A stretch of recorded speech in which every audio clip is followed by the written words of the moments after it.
was, before July pa ata, pero sometime July, we received our OPS. It's the original proponent status, which actually allows us to move forward with what is called the negotiation stage. So right now po, we're in discussions, ongoing discussions with the LGU, yung P4 committee ni LGU, on the details of the project.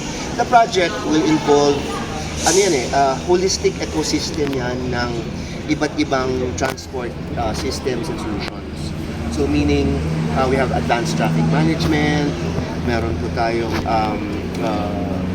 call this pre-book parking, meron po tayong may congestion charging, meron po tayong central command center, meron tayong what you call this, yung public transport system, fleet management system. Kasi very important po napansin namin, over the past 3 years, since 2020, parati na kami umakyat, pinapag-aralan po namin ng Baguio. Nakita po natin yung public transport system, hindi po siya efficient. So it needs to become efficient, and it needs to be seen as a whole ecosystem. Parking, public transport, advanced traffic management, congestion charging, and para ma-address yung congestion. May kasabihan nga po, di ba? Siguro mga 15-20 years ago, kung umakyat ka sa Baguio, naamoy mo pa yung pine trees. Ngayon, medyo nausok na. So, we want to help bring that back if possible, in our own little way. So, ang commitment namin is a concession agreement for 15 years, and at no real cost to government. Si MPT Mobility po, through MPBC, siya po ang mag-i-invest talaga. No? And maglalagay po tayo ng up to 80 designated passenger terminals, yung maliliit na mga pick-up points na katulad po sa Singapore na makikita mo, the next jeepney will arrive in 10 minutes, 3 minutes. So para talagang mas isasama na po natin yung use of modern technology and the use of data. Napaka-importante pong data, and si Baguio City through the good Mayor Benji Magalong is really supportive, no? And medyo prime mover talaga siya sa lahat ng LGUs when it comes to digitization and using data to make efficient systems and solutions to solve the problems of it. So regardless of, do you have any areas na tinitignan? Like for example, you talk about centralized terminals and parkings. May mga areas na ba tayong... Meron kaming proposed areas, pero hindi pa finalized because everything is still undergoing negotiation. So, but we've identified up to 80 designated stops ng mga jeepneys. Meron na kasi lang rota eh. So, along the route talaga, no? Tapos yung mga parking, I know si Baguio LGU, meron ding plans for mga parking facilities. I think ito po sa likod natin, gagawing parking building. So, yung sistema po siguro nagpapatakbo niyan is probably kung pagpalain pa tayo na we get the project, will be the system that we will deploy para mas efficient. Napakaganda po. For example, may turista, pamilya. Imbis na paikot-ikot naghahanap ng parking, alam nila sa app, sa Visit Baguio app, or meron din po kaming app na, meron parking dito malapit sa Athletic Bowl, i-reserve na nila. So, hindi na sila kailangan paikot-ikot naghahanap ng parking. So, and this will be a benefit. So, hindi pwedeng tingnan na isa-isa lang. Lahat pagkasama. More efficient, data-driven, tech-driven, traffic light system. Ayusin po natin lahat ng signages. So talagang it's something that will help benefit the residents, particularly the residents.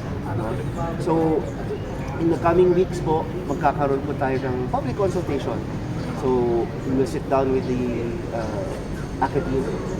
We will sit down, we've already started sitting down with the public transport groups, para maintindihan po rin po nila na this is something that will benefit them, hindi sila matatakot. I'm sure may news na rin po kayo about congestion charging, di ba? marami ang natatakot na sa public transport baka madamay sa congestion charge. Hindi po. No? Public transport will not be part of that, particularly with jeepneys. But of course, this is something that will help also lessen congestion, particularly during peak hours lang, hindi to buong araw. So parang modified to na mas magandang version po to ng coding. Kasi coding, bumabag ka sa coding, penalty ka agad. Ito, hindi penalty ito. So gusto mong dalhin yung kotse sa loob ng CBD, Commercial Business District, may bayad lang kayo ng fee. No? Which will also benefit the government kasi revenues, partial of their part of the revenues, will go to building better public transport systems. Kumusta yung reception ng initial talks niyo with Mayor and the transport sector? Very positive si Mayor, and so far ang mga nakakausap po natin sa inner circle ng LGU, some of the councilors have been very receptive towards this entire project. Right now, rini-review ko yung ng P4 committee yung aming proposal. We've also spoken to members of the public transport, supportive din po sila kasi naiintindihan nila na hindi po threat sa livelihood nila. This is something that will help strengthen their livelihood. We plan to have some mga forums sa mga universities, University of Cordilleras, sa University of Baguio, para maintindihan rin po ng mga professors, ng academe, lahat, residents, yung project natin. So, we will go through that po. And I'm sure you've been reading a little bit about this news already. So far, we're asking for everyone's support. Kasi hindi po para sa amin ito, para sa Baguio po ito. Sir, yung target na parking facility, may nilagay pa kayo sa proposal kung ilang slots? Wala pa po because that will actually ang initial target po natin are really the street parking. Diba nakita nyo, dami nagpo-park sa streets. Aayusin po natin yan. Hindi para lang na ano. So like kahapon, umikot po kami sa Session Road. Naghahanap kami ng parking Session Road. Iikot kami ng palikot. Wala kang choice eh. No? Pero kung meron ng booking, pre-book parking, hindi ka na paikot-ikot. Nandun ka lang siguro sa hotel mo o sa bahay mo, book ka na, naka-reserve sa yung slot, papasok ka na doon. So, malaking help po yan kasi yung paikot-ikot sa sasakyan, that's also part and parcel of the problem that we want to help address. So basically, walang construction ng parking? As of now, we want to hear from the local government also ano yung mga sa negotiations pa po eh. So we want to hear from them also what they feel is they want to push for. Alam namin po na merong parking structure si Mayor, papatayo, they have targets na parking structures. Kami pa we can provide the system to do that. So regarding dun sa support na binigyan natin sa MSD, Yes po. bakit sir? Or ang laki ng support natin for the MSD?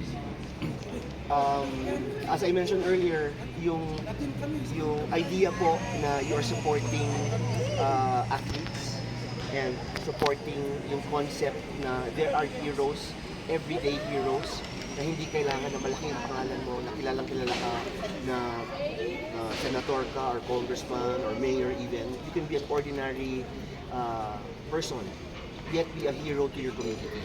So napaka-importante pong idea yan para sa amin. Kasi ang mga athletes po natin na to, as I said earlier, while we were awarding them, nalulula ako kasi grabe yung contribution nila sa community.